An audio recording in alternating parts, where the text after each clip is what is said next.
The ER doors exploded open. Paramedics rushed through, pushing a stretcher with desperate urgency. Blood dripped from the sides, pooling on the white tile floor. Trauma team to Bay 3. Code red. Nurses scattered. The monitors screamed. But then, silence.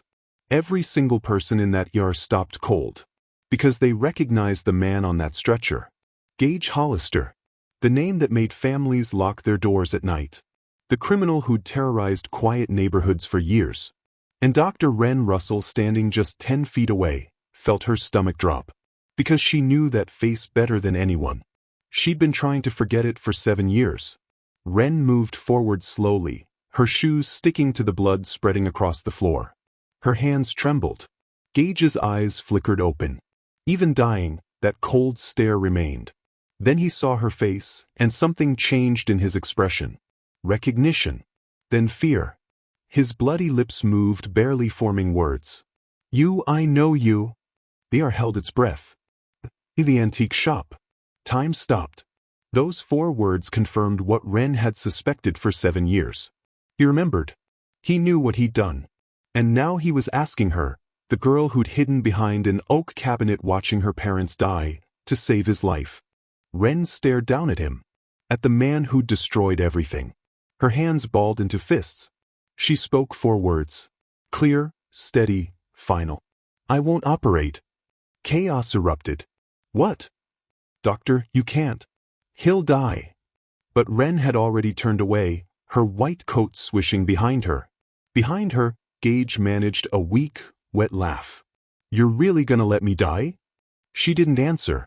Just kept walking. 1 step, 2 steps, 3 steps. Before we continue, 73% of you are watching without subscribing. If this story already has you hooked, hit that subscribe button now. And comment, would you save him? Type yes or a no.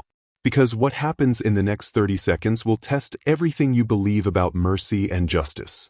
Keep watching. Wren stood in the hallway, away from the chaos, leaning against the cold wall. Her eyes closed, but the memory was vivid. 7 years ago. October 15th, 4:47 p.m. She was 16, home early from soccer practice with an ankle injury. She'd walked up to her parents' antique shop, the one attached to their house. The front window was shattered. She should have run. Should have called 911. But she heard her mother screaming. So she went inside. Hid behind the oak display case with the vintage watches. 3 men in black masks. Her father already bleeding on the floor. Her mother pleading, begging them to just take the money. Then one of them, the tall one, turned toward the back room. His mask slipped for just 2 seconds. Sharp jaw, cold eyes, and a scar right above his left eyebrow. Wren burned that face into her memory. Because 30 seconds later, her mother stopped screaming. And 16-year-old Wren, hiding behind oak and glass, watched her parents die. The police came. She gave her statement, told them about the face she'd seen. But she was in shock, traumatized. Her description was deemed unreliable. The case went cold. But Wren never forgot that face. That scar. She became a doctor because of that night, driven to save the people these monsters destroyed. And now that face was here. In her emergency room, bleeding out on her table. Asking her to save him. Back in the ER, the situation was deteriorating fast. His pressure's dropping. Where is Russell? Someone page another surgeon. There's no time. Sarah, the young nurse, pressed gauze to Gage's chest, but blood kept coming. Donald, the veteran, leaned close. He's got maybe 2 minutes.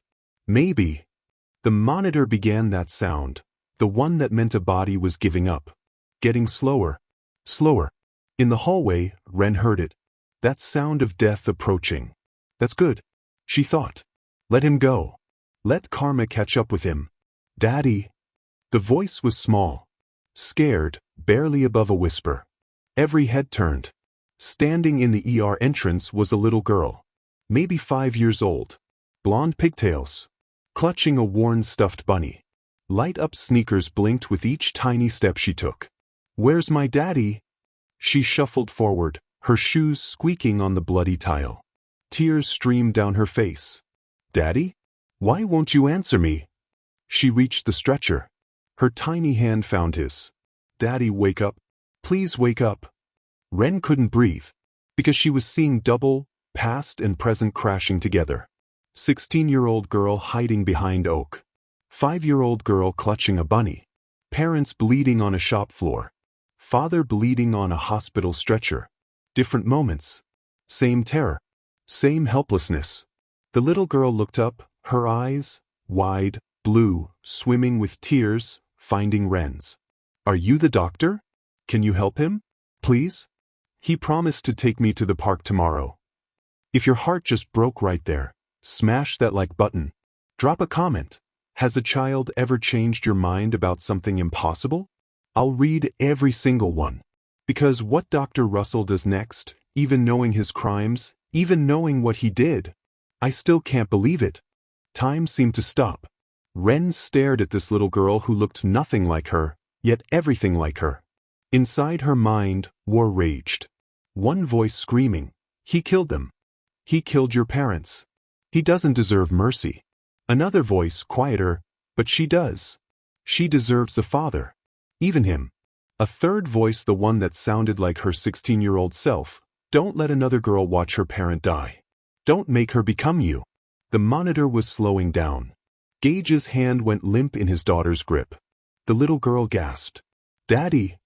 Daddy! She looked up at Ren with those eyes. Please, don't let him go. And something in Ren, something she thought died 7 years ago in that antique shop, cracked open. She moved. Very fast. Sarah. Prep level 2. Now. Ren scrubbed in, the brush tearing at her skin. She caught her reflection in the mirror, red eyes, exhausted, haunted. She pushed through the doors. Gage was already prepped. The monitors screamed bad news. BP is 60/40 and dropping. Heart rate's erratic. Doctor, I don't think. Then we work faster. Ren took the scalpel. Her hand was steady now. She made the first cut. Blood welled up immediately. Suction. I can't see the bleeders. Retract here more. Her hands moved on autopilot. Clamp. Stitch. Cauterize. But in her head, she kept seeing them. Herself at 16, hiding helplessly behind that oak case. Emmy at 5, clutching that worn bunny. Her mother's face. The moment the light left her eyes. Gage's face. That scar. The face that had haunted 7 years of nightmares. He was the one. He'd said it himself. The antique shop. Doctor. The monitor flatlined. The sound filled everything. He's coding. Start compressions. Now. Sarah jumped onto the table, starting chest compressions. Ren grabbed the paddles. Charging to 200. Clear. His body jerked. Nothing. That horrible flat line continued. Again. 300. Clear. Nothing. They'd been doing compressions for 90 seconds. Standard protocol said 2 minutes before calling it. 30 seconds left. In her mind, she saw those light-up sneakers blinking in the hallway. One more time. 360, clear. 1 full second of silence. And then, we have a rhythm. BP coming up. 70/45. 80/50. He's back. Relief swept through the ore. Ren stepped back, the scalpel trembling in her hand. She'd saved him. She'd actually saved him. If you're still watching, if you made it this far, you need to see how this ends. Hit that like button. Subscribe if you haven't. 2 more minutes. You won't regret it. 3 hours later, Ren entered the recovery room. Gage was awake, barely. His eyes glassy with pain medication. He saw her. Something flickered across his face. Surprise, gratitude, maybe guilt. You saved me. Ren didn't answer. She nodded to the nurse, who opened the door. Gage's brother stepped in, holding Emma's hand. The little girl's eyes went wide. Daddy! She ran to the bed and climbed up carefully, settling next to him. Her small hand found his face. You scared me, she whispered. Gage's eyes filled with tears. Real tears. I know, baby. I'm sorry. I'm so sorry. She leaned down, pressing kisses to his forehead, his cheeks, his nose. "It's okay, Daddy. The doctor saved you. You're gonna be fine." Then she looked at Ren with eyes no longer filled with tears, but with hope. "Thank you." 2 words. That was all. But Ren felt something crack open in her chest, something that had been locked tight for 7 years. Behind her, she heard Gage's broken voice. I don't deserve this." His brother's quiet response, "Maybe not. But she does." Hours later, the hospital had gone quiet. Ren sat alone in the staff lounge, staring at her hands. She thought about Emma with her light-up sneakers. She thought about herself at 16, hiding behind that oak case. The girl who lost everything. But maybe she'd just saved her anyway. Not by bringing her parents back, that was impossible. But by refusing to let another child carry the same curse. By refusing to let Emma become what Ren had become. Someone haunted, driven by revenge, defined by loss. She'd saved a monster tonight. There was no denying that. But maybe she'd also saved something far more important. A little girl's innocence. Her hope. Her father. Even if he didn't deserve it.